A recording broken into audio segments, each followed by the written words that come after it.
हे बघा मसुरीचा पॉइंट आहे, जॉर्ज चेस्ट पॉइंट मस्त आहे। सकाळी सकाळी आलात तर छान हवा,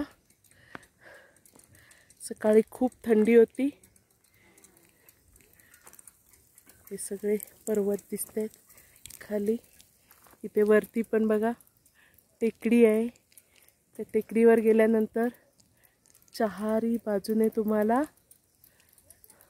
व्ह्यू पाहू शकता। असे हे सुंदर मसुरी। यावेळेलाही सकाळी सकाळी खूप थंडी होती। हे बघा देवदारचा वृक्ष पण आहे इथे, इथे पाईपलाईन फुटले, सुंदर असा नजारा आहे, तुम्ही पाहू शकता मस्त।